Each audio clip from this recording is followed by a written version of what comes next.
This is Hank Wheattake. I'm in the West Tower crane here at Kindred on July 20th.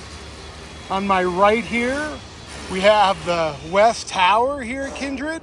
I'm just at the 4th floor level. You can see the 1st, 2nd, and 3rd floors here of the West Tower are framed.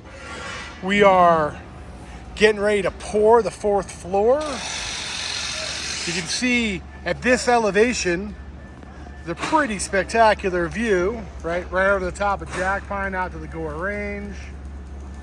Right over here to the Mountain House ski slopes, we can see Go Devil and Haywood and Pack Saddle Bowl, the top of the Timbers and Lone Eagle.